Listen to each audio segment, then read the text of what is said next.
Hello everyone, welcome. This is the Voice of Eve.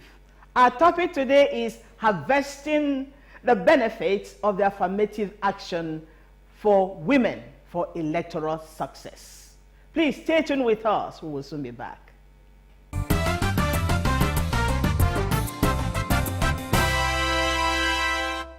I believe that this is the time to put a searchlight on what the affirmative action has for women, the provisions, the policies, and the opportunities therein. I believe that this is the time to exploit these opportunities by women who want to join politics and to contest for political positions. What are these opportunities? Please join us today as we hear from those who should know and what the opportunities are for women to come out. Knowing these opportunities will encourage the hearts of many women. Please join me. I am Dr. Violet Arena. Welcome back. If you are just joining us for the first time, this is the Voice of Eve. Our topic today is harvesting the benefits of the affirmative action for electoral success by the women folk. What are the opportunities there? We are highly privileged to have with us in the studio today a woman who should know, a woman who is in the vanguard of it all. She is Ada Agena Ude, Executive Director, GADA, Gender and Development Action. Madam, we're delighted to have you. Thank you very much, and I'm happy to be here. Very welcome. Yes. Please start by telling us what is the affirmative action and what is the history of it? Thank you. Affirmative action is an action that should be taken, ought to be taken, and it has, in some places, actions are being taken in order to make any group in society that is not as privileged as the rest of society to come up. It could be in any field of endeavor. It could be in education. It could be about social services. It could also be in politics, just as we are talking about now. That is affirmative action. Any positive action you take, sometimes people think it is discriminatory because some people are already up there and some are below. You have to do something to bring those people below to come up. And yes, it may amount to sometimes giving special concessions and privileges to the group that is below. However, at the end of the day, society benefits. Very good. Yes. But there is a special one for women. Yes, you wanted to know how it started. Okay. We all know that America, the United States of America, was the first country, at least on record, that started affirmative action. And mainly, affirmative action was to bring up, to give equal opportunity, some kind of opportunity to the blacks in America, who by their history have some disadvantages. They still have, but at that time, I think the disadvantages were more. They had to give them some concessions so as to bring them up in society. Today, talking about affirmative action in politics, actually, that is the main thing now when it comes to bridging the gaps, the gender gaps in political participation. Many countries have taken affirmative action in order to bring women at par with men in politics. But some other countries like Nigeria, we are trying to take the action, and I want to say immediately that yes, we have a gender policy in Nigeria which tries to address the gender gaps in various spheres of development in Nigeria, including political participation. But that is a different story. I think we'll get to that. Are you obviously, you don't seem to be satisfied with the progress so far. No, I'm not. What about the 35%? Is Exactly. that not okay? They say 35%. Look at a country like Rwanda that fought a civil war just like Nigeria. Today, they have 50-something% in their parliament, in their national parliament. Yes. 50-something? Yes. They're even more than men. Women are more than men And in they the are doing national, well. and they are doing well in the national parliament. Look at Uganda. Look at Eritrea. And then let's go outside Africa. We talk about Norway, Denmark. All these countries have at least 40% women participation in their national parliament. And it wasn't achieved by accident. They all achieved such levels by one form of affirmative action or the other. What percentage of our women folk do you think know about the opportunities in the affirmative action for them? I believe that talking about politics, many of women politicians are aware about 35% affirmative action. They talk about it all the time. However, they seem to be helpless about the fact that their political parties are not implementing the 35% of affirmative action. More. They are aware, because every political party in Nigeria, at least the prominent political parties, yes, if you go to them, they say, oh, yes, they have affirmative action. They have 35%. And you ask them, how are they implementing it? It's not being implemented. Then they will tell you, oh, they waive nomination fees for women. If you want to collect form as an aspirant, you want to go for primaries, they will tell you, you don't have to pay anything. So that is their own form of affirmative action. They believe that by merely doing that, they will be able to get 35% women into public office. But it hasn't worked, because in the first place, giving them form free has become an albatross. The men now say, okay, you are not contributing anything. You want to get a free everything. So why should we give you a chance? You didn't contribute to the party coffers. You didn't pay any money to collect the form, and then you want to go to National Assembly or State Assembly or whatever.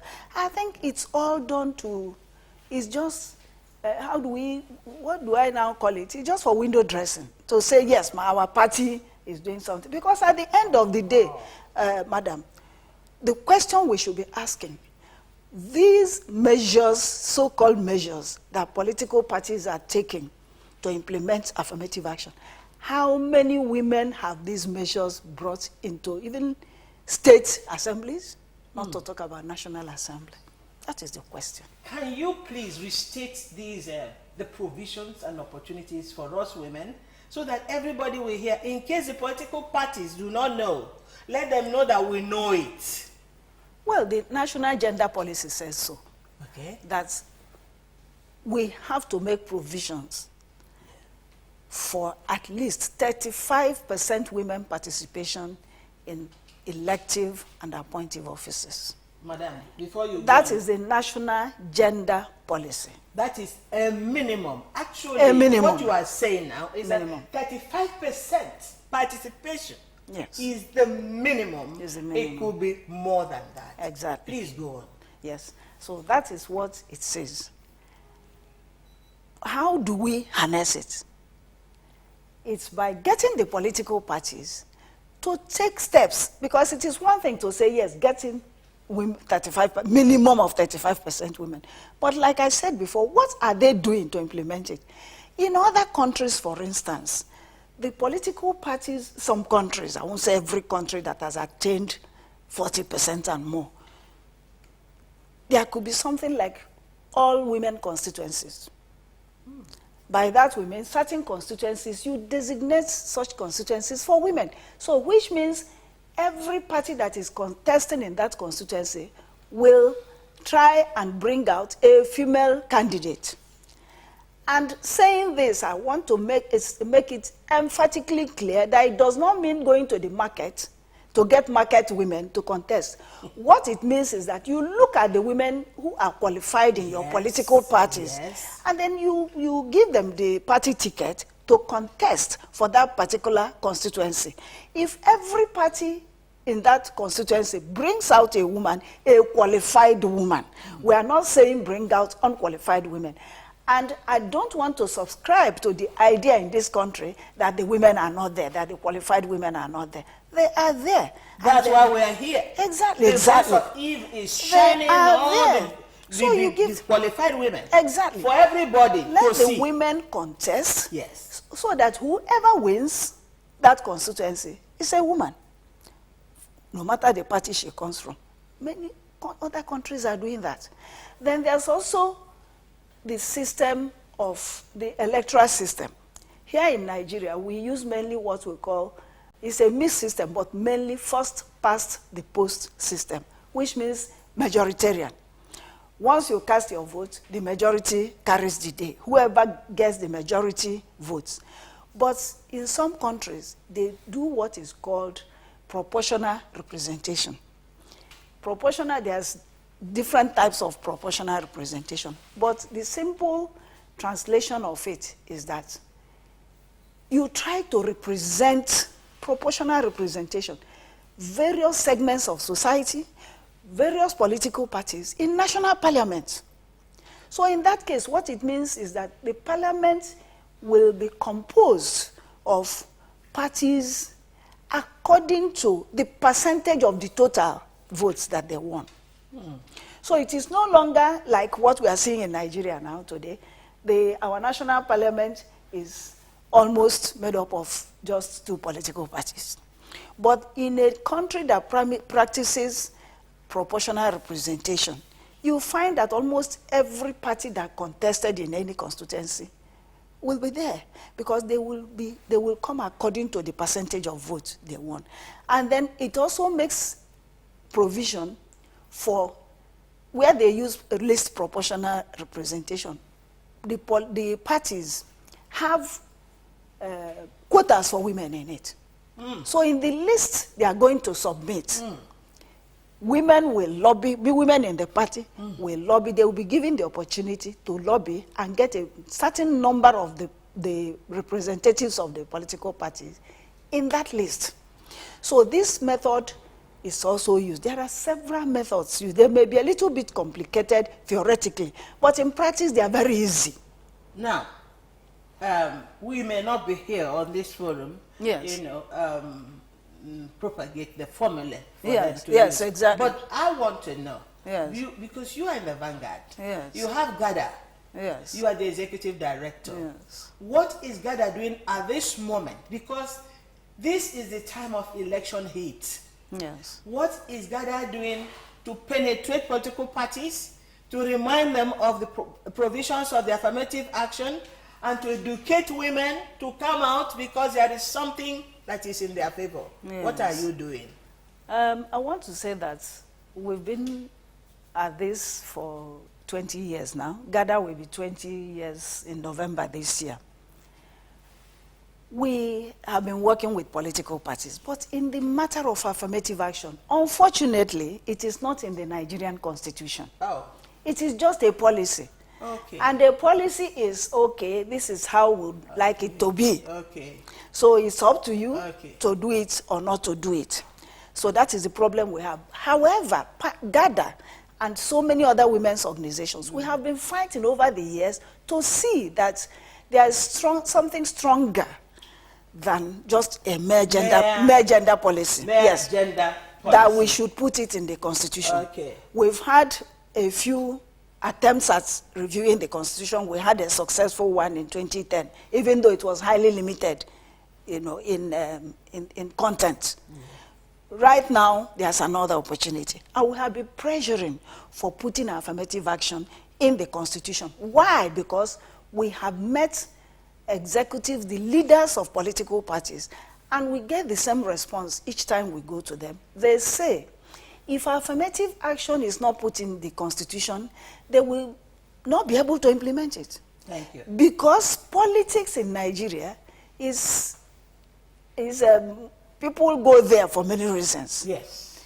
So you will find it difficult to convince some men to give chance to women if there is no strong law backing it.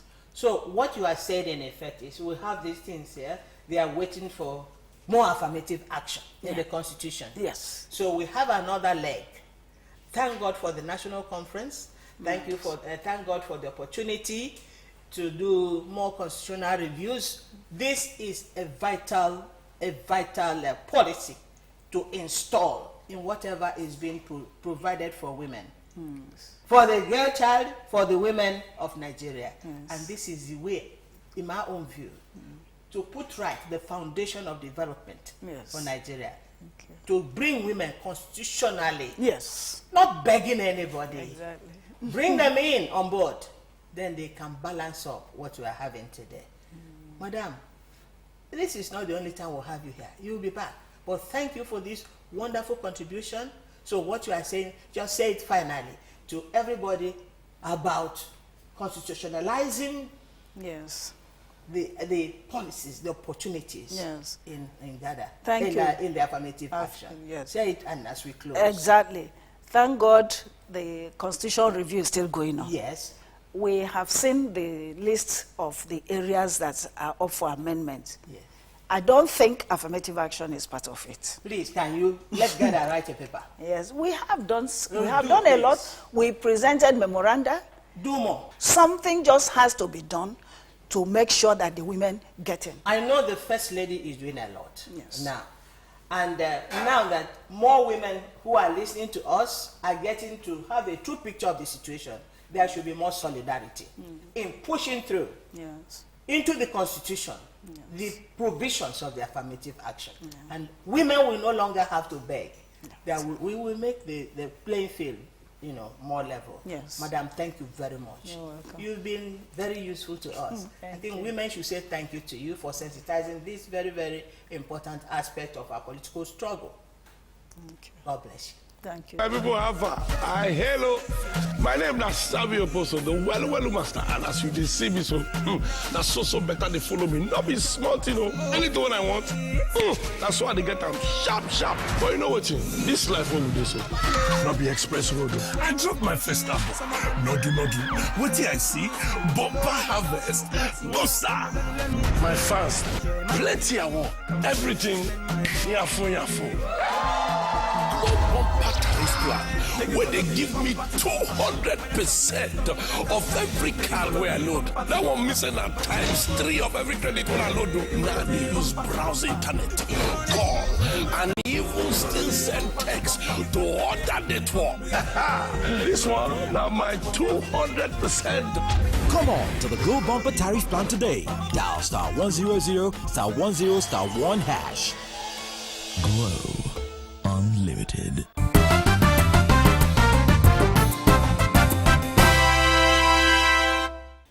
Hello everyone, welcome back. If you're just joining us for the first time, this is the Voice of Eve. Our topic today is harvesting the benefits of the affirmative action for the women folk for electoral success. We are privileged to have with us in the studio today some vibrant ladies to discuss the issues. On my side here next to me is Namaka Chikezie, activist and politician. Madam, welcome. I said thank you so much. Okay. Enjoy our program. Okay, we're delighted to have you. And I have Obi Mokede, activist politician. We are delighted to have you, madam. Thank you. I'm happy to be here. Thank you. And I have Karim Sharafat Abosede, activist politician. You are the right group to discuss the opportunities in the affirmative action. Well, this is the time of election heat. What is our confidence then? What opportunities are we going to exploit?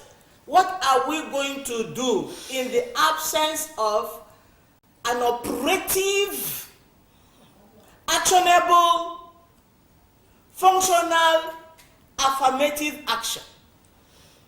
Sharafat. I would say we shouldn't relent because if it is not over until it is over. Wonderful. Let more women come out. We know we are at the era of politics where all the men will be running to you as a woman that please support me, support me. It is high time we stop being at the back, but we walk back side by side. And that is the more reason, even if it will go into constitution this time around, we are not clamoring for 35% again, but 50%. Thank you. Okay. What are women going to do to get in there? I think the first thing the women should do is to sit down and worry seriously about this 35% affirmative action. It's not just enough to say you want to run. Any woman, who wants to run now, and this policy is not in the constitution, she is not going to get far. And then the women or the men will not say, but we gave you the opportunity to run. Well, the election fever is on us now. Before they put into the constitution the affirmative action to make it mandatory, imperative for implementation, we must survive. We must get in there.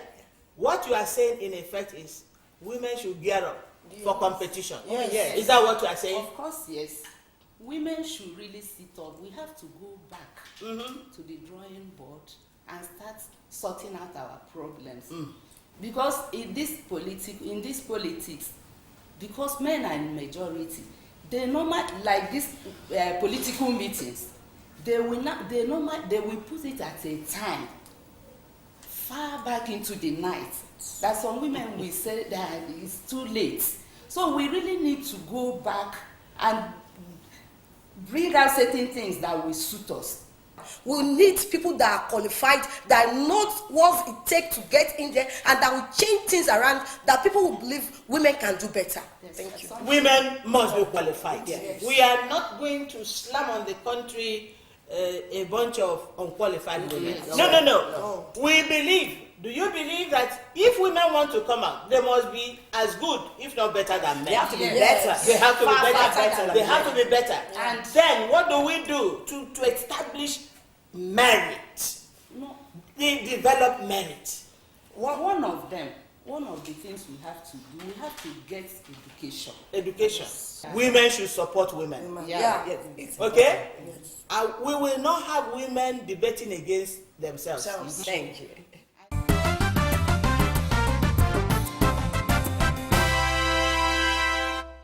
Well, viewers, you have heard it all. The affirmative action is yet a policy on paper. It is not yet encoded in the Constitution. So nobody is actually bound by it. You still need to depend on goodwill to get anything out of it. So that being the case, what should we do? Raise your level of competitiveness. Let more women come out. Qualify yourselves and go for what you want. Thank you for watching.